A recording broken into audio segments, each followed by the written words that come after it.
नमस्कार, मैं हूं आपके साथ अंकिता पाल और आप सभी का हमर छत्तीसगढ़ में स्वागत है। रुक करते हैं खबरों की तरफ। मुख्यमंत्री विष्णुदेव साय उच्च शिक्षा विभाग के द्वारा आयोजित जनजाति समाज के गौरवशाली अतीत पर आधारित एक दिवसीय कार्यशाला में शामिल हुए। कार्यशाला में जनजाति समाज के ऐतिहासिक, सामाजिक और आध्यात्मिक योगदान की चर्चा की गई है। रायपुर के सिविल लाइन स्थित सर्किट हाउस में कार्यशाला का आयोजन हुआ। सीएम साय ने प्रदर्शनी का अवलोकन भी किया है और वहीं कार्यक्रम में सीएम साय ने कहा कि जनजाति समाज की परंपरा ऐतिहासिक है। लिपि परंपरा बाद में आई, हमारे लोकगीतों का इतिहास रहा। प्राकृतिक पूजा जनजाति समाज की मूल परंपरा है। जलवायु परिवर्तन के दौर में जनजाति समाज की परंपरा अनुकरणीय है। इसके साथ ही उन्होंने कहा कि जनजाति समाज सबको फलने फूलने का अवसर देता है। स्त्री पुरुष में भेदभाव नहीं है और अब सब समान है। राज्य की हमारी सरकार भी कई योजनाओं के माध्यम से उनके आर्थिक समृद्धि के लिए काम कर रहे हैं और साथ ही नियत निलनार योजना के माध्यम से अंदरूनी इलाकों का विकास पहुंच रहा है।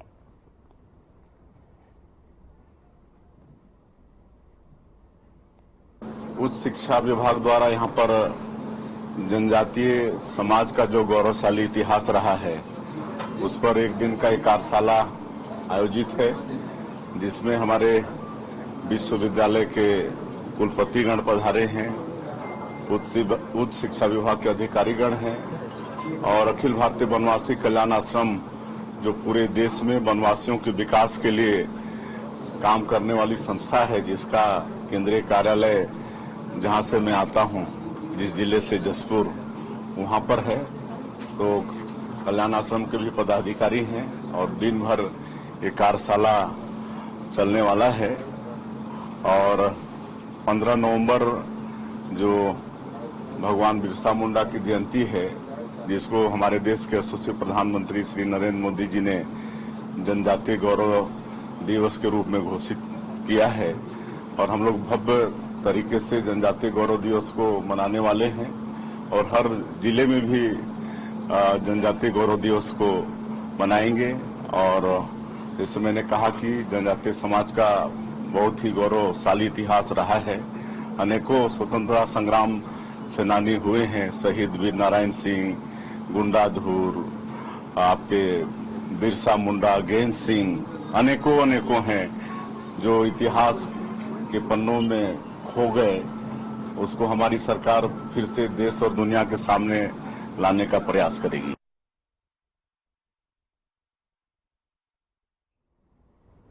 रायपुर पुलिस अधीक्षक डॉक्टर संतोष कुमार सिंह के दिशा निर्देश पर रायपुर पुलिस निजात अभियान के तहत नशे के विरुद्ध विशेष अभियान चला रही है, जिसमें समस्त थाना anti crime and cyber unit की टीम की ओर से लगातार कार्रवाई की जा रही है।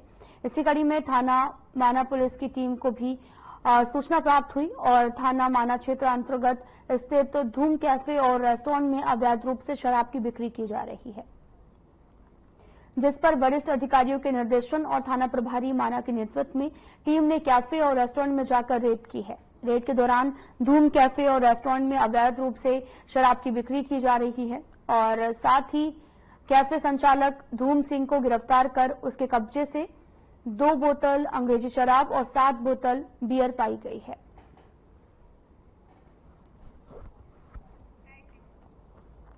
आपको बताते चलिए कि नशे के विरुद्ध लगातार अभियान चलाए जा रहे हैं और नशा तस्कर भी लगातार फल फूल रहे हैं।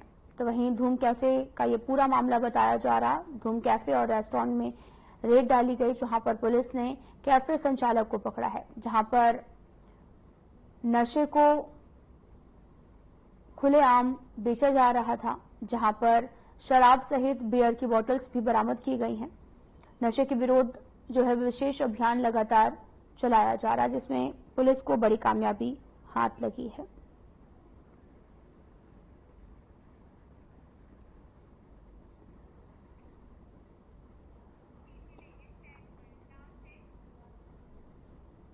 जगदलपुर में साइबर ठग अपने कारनामों से बाज नहीं आ रहे। इसको लेकर साइबर सेल इंचार्ज गीतिका साहू ने जानकारी देते हुए बताया कि इसको लेकर साइबर सेल एक्टिव हो चुका है।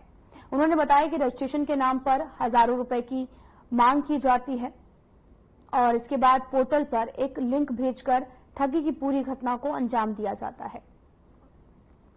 ये लिंक पूरी तरह से फर्जी होते हुए गीतिका साहू ने लोगों को इसको सतर्क रहने की भी सलाह दी है।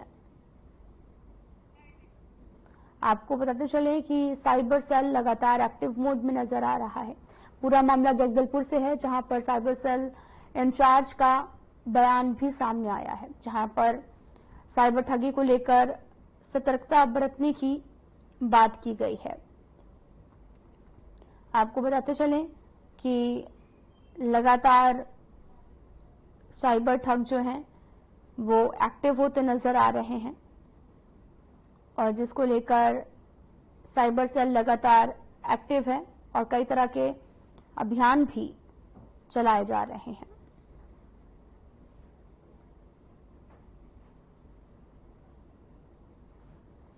आपको बताते चलें कि रेंज साइबर जी बिल्कुल, ऑनलाइन शॉपिंग अभी चूंकि त्योहारों का अवसर है और इस दौरान बहुत सारे ऑनलाइन साइट्स में लुभावने जो है ऑफर्स आते रहते हैं। इसमें जो जनता को देखना है वो ये है कि आप जो जेन्युइन साइट है उन्हीं का उपयोग करें या जेन्युइन ऐप का ही उपयोग करें।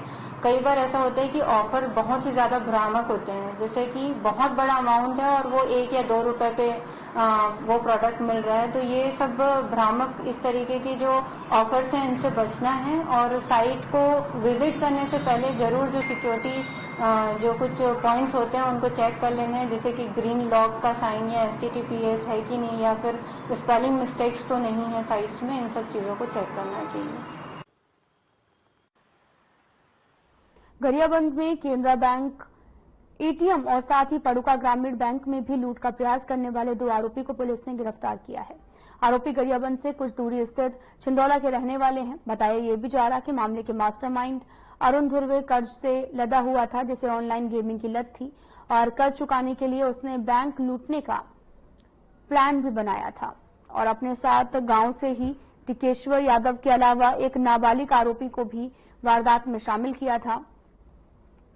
घटना के बाद जांच में जुटी पुलिस ने मामले की गुत्थी सुलझाते हुए प्यारी नदी के मालगांव घाट में फेंके गए कैमरा, DVR, कुल्हाड़ी समेत अन्य सामग्री जब्त कर ली। आरोपी को न्यायिक अभिरक्षा में जेल भेजने की तैयारी की गई है। आपको बताते चलें कि आरोपी बैंक लूटने का प्रयास कर रहे थे। पूरा मामला गरियाबंद से है, जहां पर 2 आरोपियों को गिरफ्तार भी किया गया है और आरोपी जो हैं वो बैंक लूटने के लिए गए थे, जहां से DVR, कैमरा, तमाम तरह का जो सामान है वो बरामद किया गया। पुलिस ने बड़ी कार्रवाई करते हुए आरोपियों को गिरफ्तार किया है। दरअसल ये पूरा मामला छत्तीसगढ़ के गरियाबंद का है, जहां पर आरोपी बैंक लूटने की फिराक में थे और आरोपियों के पास से टूटे हुए ताले, मोबाइल फोन्स और साथ ही DVR कैमरा भी बरामद किया गया है। गरियाबंद थाना अंतर्गत दिनांक 26 तारीख को केनरा बैंक के ATM में लूट का सफल प्रयास किया गया था और इसी प्रकार पांडुका थाना अंतर्गत दिनांक 27 तारीख को वहां के राज्य ग्रामीण बैंक में भी चोर घुसकर लूट का एक प्रयास किए थे। दोनों ही घटना के आरोपियों को आज गिरफ्तार कर लिया गया है। पूरी घटना को 3 आरोपी हैं। इसमें एक अरुण ध्रुव है और एक टिकेश्वर यादव है, एक नाबालिग आरोपी है। पार्टी सुप्रीमो अमित जोगी जगदलपुर में गरज पड़े हैं। 17 मांगों को लेकर जोगी जनता कांग्रेस ने प्रदर्शन किया। बस्तर राज्य की मांग करने वालों को आड़े हाथों लिया है। उन्होंने कहा कि बस्तर को छत्तीसगढ़ से अलग करने की साजिश की जा रही है।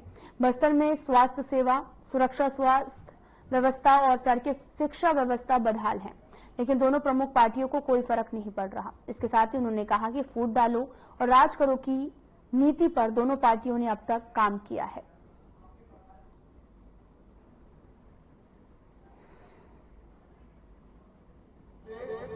दूसरी मांगों को लेकर जनता कांग्रेस के द्वारा यहां बस्तर में मां दंतेश्वरी के मंदिर के सामने धरना कार्यक्रम आयोजित किया गया है। चाहे कांग्रेस की सरकार हो, चाहे भाजपा की सरकार हो, दोनों की एक ही नीति रही है, फूट डालो, राज करो और बस्तर को खूब लूटो। चाहे डिपॉजिट क्रमांक 13 हो नंदराज पर्वत, चाहे वो बेलाडीला का खदान क्रमांक 4 हो, चाहे वो आमदई की खदान हो, सब बाहर के लोगों को लाकर ये खदानें बेच दे रहे हैं। इनका केवल यही काम है कि किस तरह बस्तर को पूरी तरह एक आम की गुठली की तरह चूस लिया जाए, किस तरह इसका पूरा शोषण किया जाए।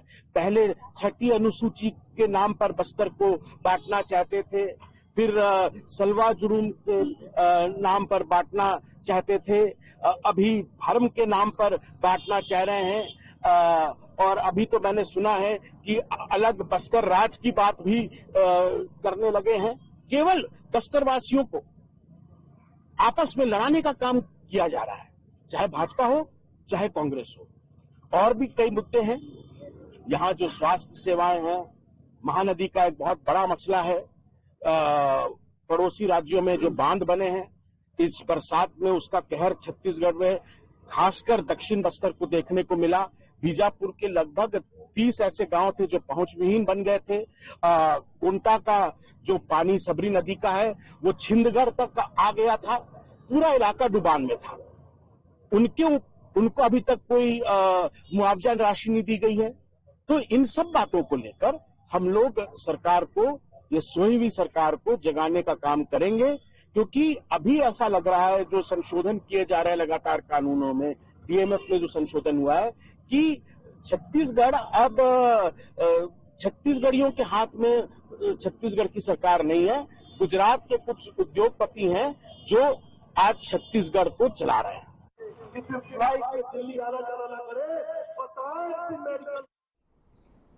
खबर बिलासपुर से है, जहां पर एक ओर इस आधुनिकता के दौर में हमने भौतिक सुख के चरम को छू लिया है, वहीं दूसरी ओर इस भौतिकवादी युग में वो व्यवस्था नहीं हो पाई जिसमें समाज की महिलाएं अपने आप को महफूज समझ सकें। आए दिन महिलाओं के साथ कई घटनाएं हो रही हैं जिससे महिलाएं अपने आप को असहज भी महसूस करने लगी हैं। कानून व्यवस्था के होने के बावजूद भी समाज की महिलाओं का क्या कुछ कहना है, देखिए इस रिपोर्ट में।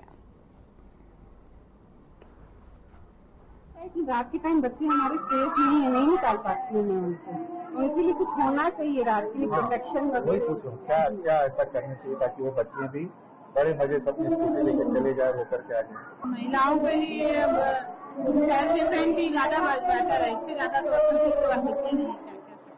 डर लगता है? जी, डर लगता है माहौल से? नहीं, डर नहीं लगता माहौल से। चिंता होती है? नहीं, ये सब चिंता नहीं होती है। बट ये है कि अपने बता रहे ना, अपने ऊपर सेल्फ डिफेंस होकर चलना चाहिए, तो कोई कुछ नहीं बोल सकता है। क्या नाम लिखती है? जी, मेरा मिस्टी बाजार। भारतीय सिंधु महिला समिति। जी, भारतीय सिंधु सभा। ये महिला विंग है? हाँ, महिला विंग। पिछले 10 साल से काम कर रही होगी समिति? नहीं, और ज्यादा काम। अच्छा, कैसा रहा महिलाओं का इस संस्था के प्रति जुड़ाव? और बहुत अच्छा एक्सपीरियंस हो जाता है। कोई भी जुड़ता है ना तो धीरे धीरे एक्टिव हो जाते हैं और नए लोगों से मिलते हैं तो अच्छा लगता है। कुछ विचार आता है, कुछ बदलाव? हाँ, नए विचार आते हैं भाई कि हमको ये करना चाहिए आगे। कभी कुछ सोचते हैं, कभी कुछ नया कुछ लेते ही रहते हैं, कुछ न कुछ करते ही रहते हैं। समाज में क्या बदलाव आता है? समाज में ये बदलाव आता है कि अदर कास्ट में ये लोग कम जाते हैं तो यहाँ मतलब इंटरेस्ट लेते हैं और उनको अच्छा लगता है और एक्टिव भी होते हैं बच्चे भी और उनके पेरेंट्स भी। आप तो लगातार जुड़ी हुई हैं और सामाजिक कार्यक्रम में भी जाती हैं जी। कुछ बड़ा मौका मिले तो क्या करना चाहिए? बड़ा मौका मिले तो मतलब किस विषय पे? समाज सेवा के विषय में अगर कुछ आपको कुछ करने का मिलता है या सामाजिक क्षेत्र में आपको कुछ करने का बड़ा मौका मिलता है तो जितना हो सके सबको आगे बढ़ाने की कोशिश करेंगे, खुद भी आगे बढ़ेंगे और सभी को, अपने साथ वालों को भी आगे बढ़ाने की कोशिश करेंगे। क्या करने की इच्छा है? थोड़ा बहुत तो कर ही नहीं, लेकिन क्या करने की इच्छा है? मतलब कुछ और बड़े पैमाने में करने की इच्छा है। जैसे कि डांडिया का भी कर रहे हैं, नवरात्रि का तो बहुत बड़े पैमाने में, लेकिन हमारे साथ भाई युवा विंग वाले भाई भी जुड़े हुए रहते हैं, उनके साथ मिलकर करते हैं। उनका सपोर्ट पूरा रहता है हमें। समाचार देखती हैं, समाचार चैनल कभी देखती हैं? बहुत कम। समाचार पत्र भी नहीं पढ़ती होंगी? नहीं। तो देश में क्या माहौल है, महिलाओं को पता नहीं चलता होगा? महिलाओं को हर क्षेत्र में अपना अधिकार मिलने चाहिए ना। अभी पिछड़ा वर्ग का जो पहले जो था, अब धीरे धीरे महिला को अपने अधिकार धीरे धीरे मिल रहे हैं। क्या करना चाहिए महिलाओं को उत्थान के लिए? महिला आगे बढ़े, महिला ऊपर उठे, महिला ऊंची जाए, सेल्फ हो, क्या करना चाहिए? महिलाओं को बराबरी का दर्जा देना चाहिए। बस उनको मतलब सपोर्ट करना चाहिए महिलाओं को। अपने परिवार वाले को उनको सपोर्ट करेंगे ना, वो महिलाएं और आगे बढ़ेंगी। तो कैसा सपोर्ट चाहिए रहता है परिवार से महिला को? कि बस कोऑपरेट करें हमारे साथ। कि अगर वो जिस क्षेत्र में जाना चाहें तो उनको कोऑपरेट करें। हाँ ठीक है, आप जाओ, उनको सपोर्ट करें। अगर परिवार का सपोर्ट मिलेगा तो महिलाएं बहुत आगे बढ़ सकती हैं। तो बच्चों के लिए तो सबसे पहली गुरु उसकी माँ होती है। हाँ, बच्चों की सबसे पहले गुरु तो उसकी माँ होती है जी। माँ ही बताती है कि बच्चे को क्या करना है, कैसा करना है। हाँ। तो फिर उसके लिए सपोर्ट वाला माहौल क्यों नहीं बनता है? क्योंकि एक माँ ही तो अपने बच्चे को आगे बढ़ाती है ना। हाँ, तो कोशिश तो यही रहती है ना माँ की, जो बच्चा चाहे उसी फील्ड में उसको भेजें। हाँ, वो करते भी हैं पेरेंट्स से कोशिश। राजनीति में रुचि है? जी, राजनीति में रुचि है? राजनीति में रुचि हाँ है। हाँ। कभी पार्षद की टिकट मांगा है आपने? नहीं क्यों? नहीं, अभी इतने में ठीक है। अरे राजनीति में रुचि है तो इतने में ठीक है। तो जब तक पार्षद नहीं बनोगे तो राजनीति में क्या होगी? नहीं, आप 2-3 बार भाई बहुत लोगों ने बोला है, लेकिन मैं इसी में संतुष्ट हूँ। क्या नाम है? पूनम बताइए। सानवी जयसवानी नाम। क्या? अरे वाह वाह, इसको याद है। शिशु मंदिर में क्या करती है? क्या बनी है? मेरी तरफ देखो, मेरी तरफ देखो। क्या है?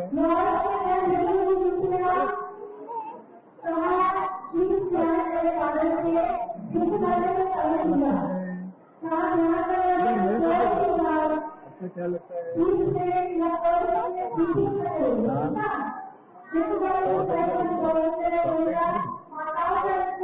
आइसक्रीम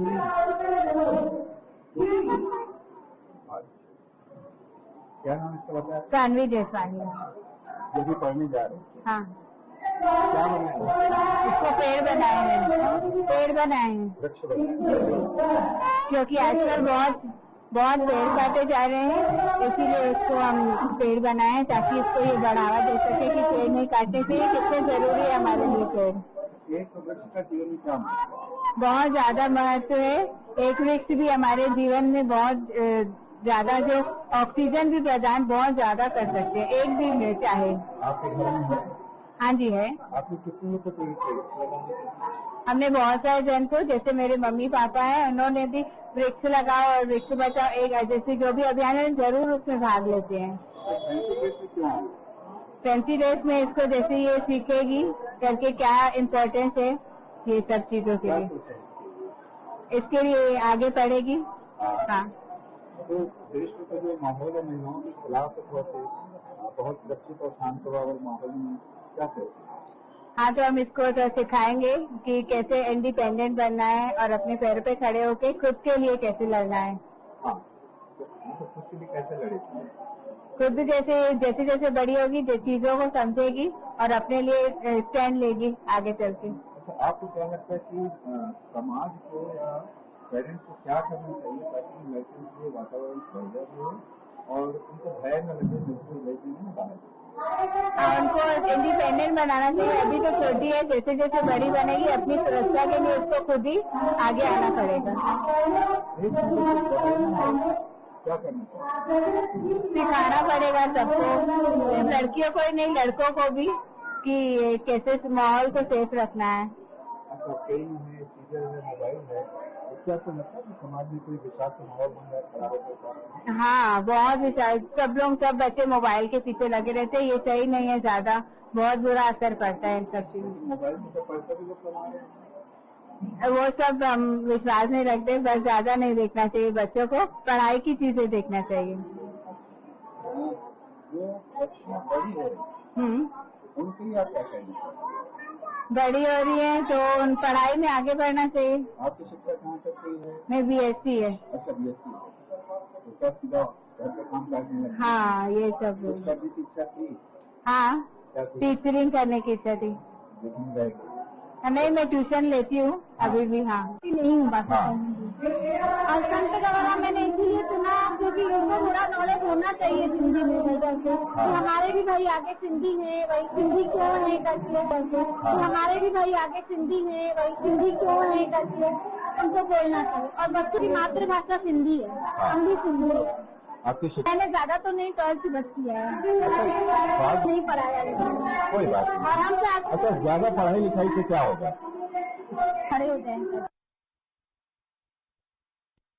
रायगढ़ में जूट मिल पुलिस ने बाजीराव पारा में आपको बताते चले कि एक वृद्ध व्यक्ति की नरसंग हत्या के अंधे कत्ल का खुलासा करते हुए आरोपी को गिरफ्तार कर लिया है।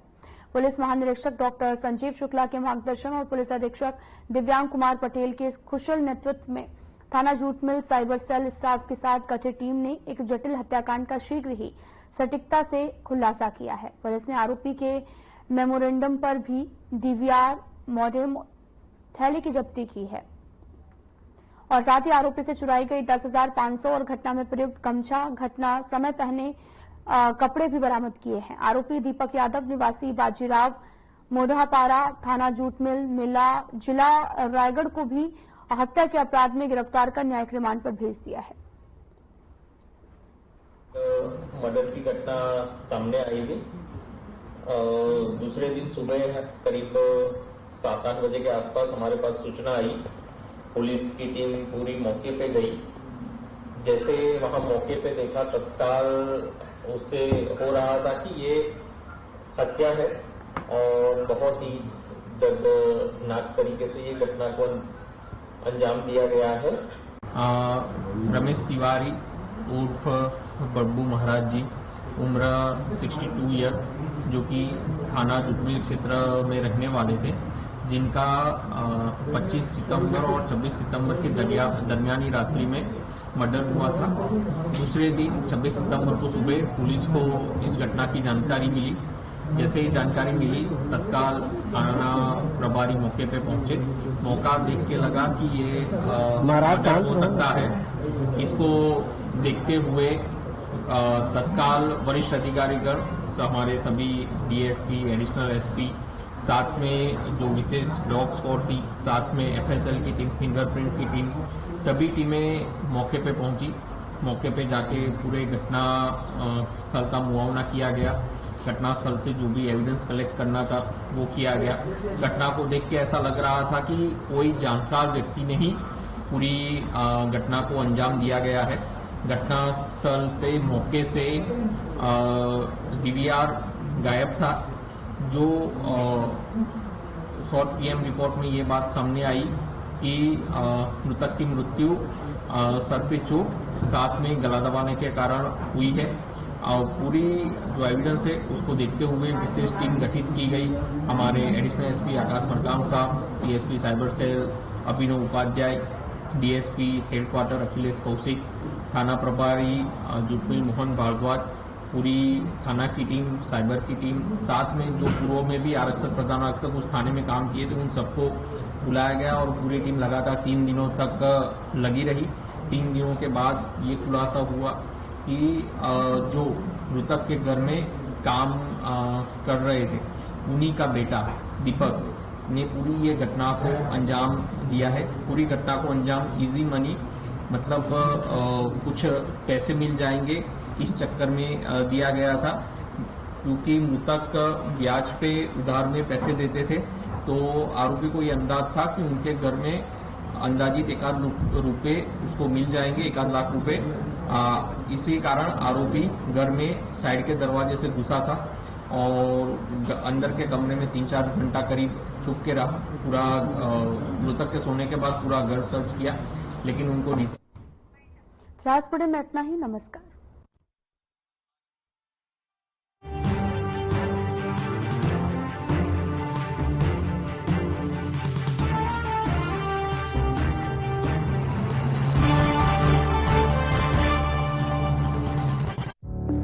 ट्रू